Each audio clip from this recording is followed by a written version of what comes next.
these were my home for 1 month and 5 days, and this is basically one hammock that I made.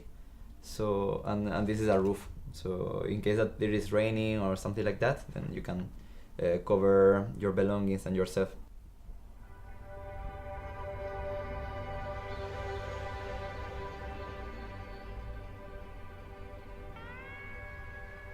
In the beginning, of course, it was like crazy. It's like, what the fuck, man?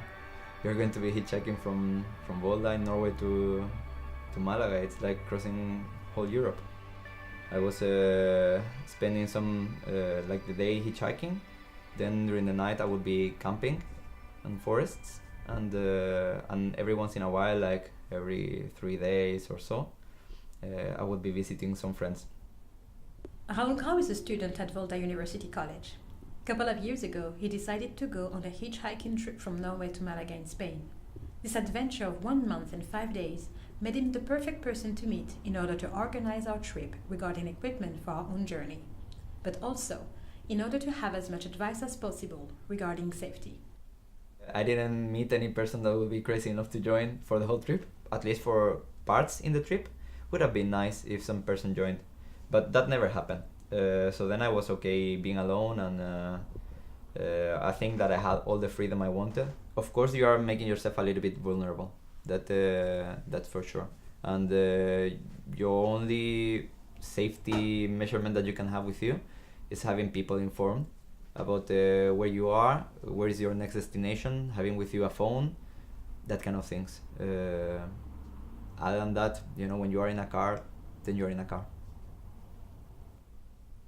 Maybe some other things that you can do concerning safety, and that depends on the kind of trip that you are taking. Like, for example, in my case, when I was hitchhiking, I was also camping.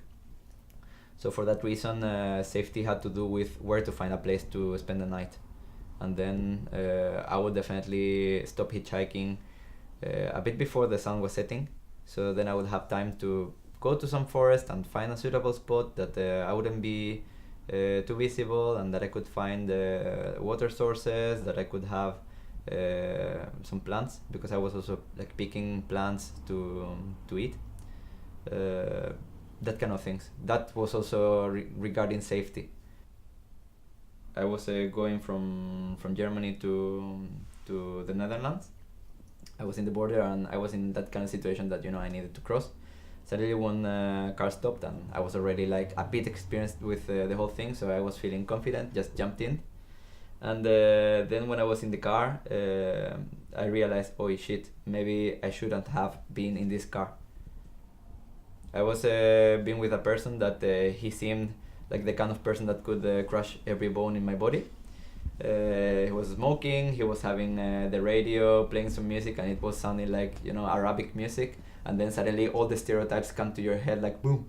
And you see, at that moment I felt, shit, who am I with, and he was not talking much to me. So I was like, a bit insecure at that time.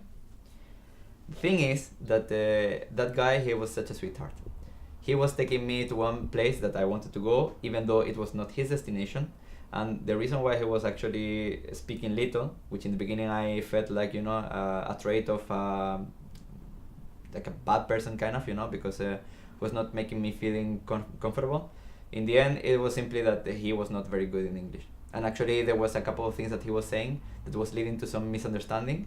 And yeah, basically I thought that he was like a security guarding a casino and probably, dealing with drugs and punching people. And actually that was not the case. It was like misunderstanding with the language. So in the end, he even dropped me into the best place that he could in the middle of the city. He was taking a turn away and everything. So you see, at that moment I realized, dude, I was being judgmental. And this is also something that that I think it's convenient to say, that that very often people that are offering cars in hitchhike way is people that either experience themselves to be hitchhikers, or that know people close to them that are hitchhiking. And I think that you generate like a bond between you and that person, and it's about trust in the end.